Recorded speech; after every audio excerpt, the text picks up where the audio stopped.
So, I survived my first week of medical school classes. Here's how it went. What's going on, everyone? Welcome back to the channel. For those of you who may be new, my name is Terence and I'm a first year medical student. If you're new, be sure to subscribe and like the video if you enjoy these videos. I'll be putting out weekly videos just like this every single week, so make sure you come along for the journey and subscribe. As you guys can tell that may have been following me for a while, I have a new camera setup. It was actually my birthday this past weekend, July 26th, and my parents were very gracious enough to give me this new camera to kind of help support my YouTube channel and help me out for my birthday. So I want to thank them so much for allowing me to grow in quality and in production. So I'm very, very happy to have this new setup. I wanted to talk about my first week of medical school.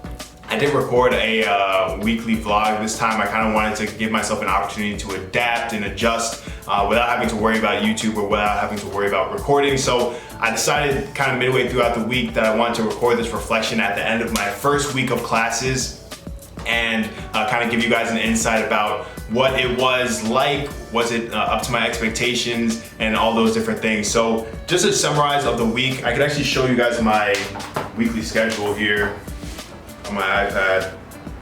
So this was essentially my week. Go focus. So this was essentially my week. I had lectures. As you can tell, it's all blue. So I had lectures pretty much every day, ranging from pretty much 3 to 4 p.m. almost every day. So very, very busy. It was essentially just, lectures every single day, some case-based learning, some small group learning, some clinical skills work. No like patient interactions or anything like that in the first week, but mainly just lectures and kind of getting accustomed to what we're about to learn and everything like that. So a lot of content. The analogy of drinking out of a hot fire hose is 100% true, and I'll talk about that a little bit. But I ended the week with a quiz. The quizzes are pretty much pass fail. You have to get a 65 and above on the quizzes. They're very, very low stakes, but a lot of people, I guess, wanted to use the first quiz to kind of see if their study strategies are effective or are they working at the level that they should be. And I did the same. I was kind of just looking at the quiz as an opportunity to learn what I didn't know or what I need to improve upon and where my weaknesses were in my study strategies so far. So overall, the quiz went well for me, and I think it went well for most people. And again, low stakes thing, and I didn't really stress about it too much, but it's good to know that I guess my study strategies so far have been up to par, but there's always things I can improve, and I'm gonna be improving week to week. And that kind of goes into one of my themes is like, one thing that I definitely learned was just to take it day to day. As I'm learning and as you're getting all this information just getting thrown at you, you're going through 3 hours of lectures in a day, sometimes more, where you just have nonstop information that's getting thrown at you. It's so easy to just feel overwhelmed and taken aback by all of this information, all of this new knowledge that you have to kind of absorb. You don't really know what's high yield, you don't know what's low yield, you don't know essentially what's important and what's not. So, and just taking it day at a time and just doing your very best in that one day and then compiling those days over time. So our first block is actually 5 weeks long, so we don't get it tested until our 5th week. Or I guess the 6th week. So we have 5 weeks of content, then we get tested in the 6th week. And my strategy is essentially just take it day to day, make it through the week, get a quiz at the end of the week, and then take every single week and compile that and take it week by week until you get to the exam.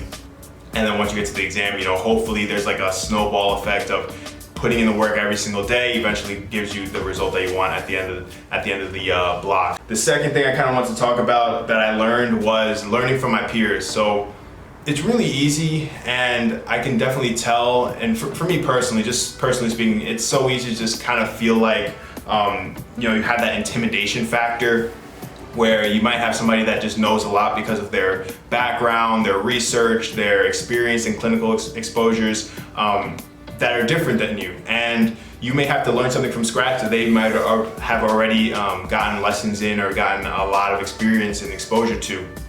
So it's easy to feel intimidated by just different people. And I think one thing that I learned was that you just have to take everything as it is and learn from your peers.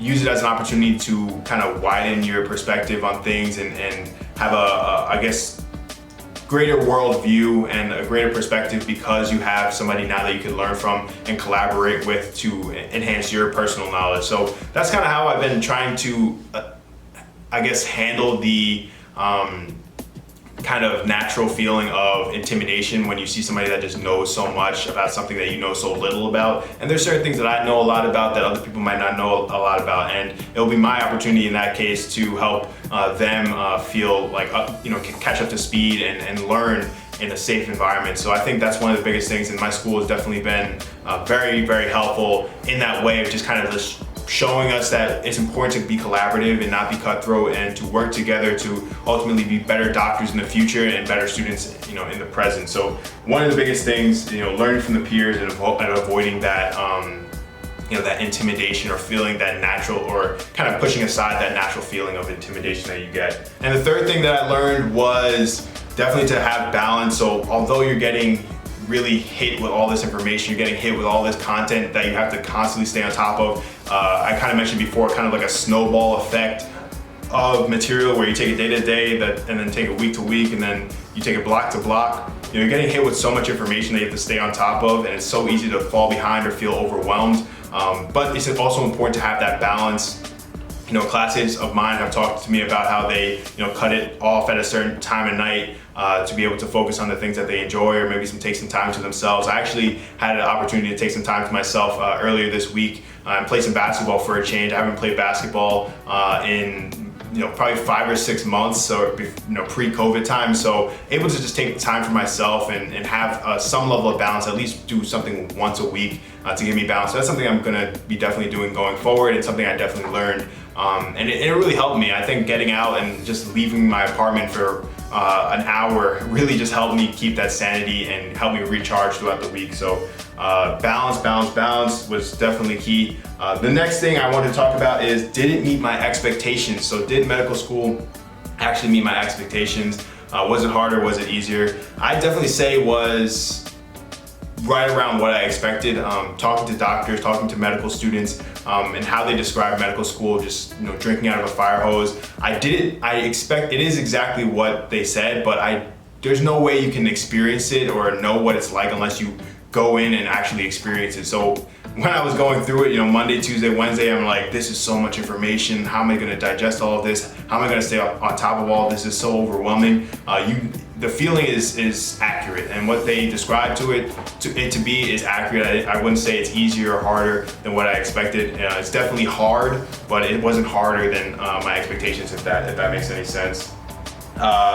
So I guess the worst part about this whole week, as far as medical school, I want to first say that this is like everything I've ever dreamed of. Being able to learn about pathologies of the body, biochemistries, all these different things. I guess I'll start with my favorite part about the week, just the clinical implications, the clinical applications of all of the information I'm learning. So finally, now that I'm learning about something and it's always typically applied to medicine or applied to diseases or different pathologies. And so now, instead of just learning about these pathways or biochemistry or different cell biologies in isolation, now they're mostly, if not all the time, like 80 to 90% of the time, tied in with some level of pathology or disease. And there's a lot of clinical applications, and that's something I felt like I was so missing a lot as an undergrad. So I am really, really happy, and it's pretty much everything I ever wanted.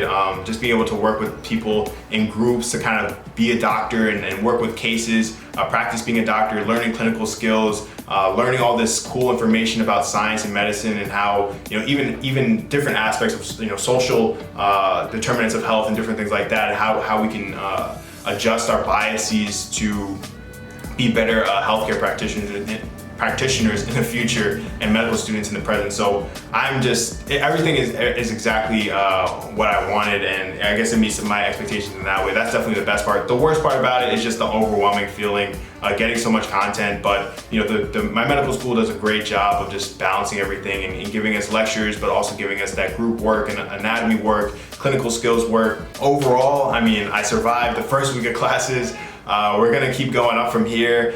We just actually hit 1,000 subscribers on YouTube, so I want to thank every single one of you guys for subscribing to my channel, for supporting me. You know, the emails I get, the comments, the likes, everything that you guys do, all the views. You know, it's not really about the views to me. It's really about the impact, and knowing that I could reach somebody and change at least one person is more than enough to me. And I constantly want to grow, and I constantly battle with myself about wanting to grow and wanting to progress. So that's just a natural thing that I want to do, and I want to keep going up to 10,000, 100,000 subscribers. But I just want to take the time to say thank you to everyone that just stuck with me, supported me from the jump, even when I had, you know, less than 100 subscribers. Those of you guys that jumped on the bandwagon really early, now we're at 1,000 subscribers and only going up from here. I have a lot of great plans. Like I said, you know, increasing the production quality was one of the first steps, and now we're just gonna keep going forward from here. So thank you so much for 1,000 subscribers. I can't thank you guys enough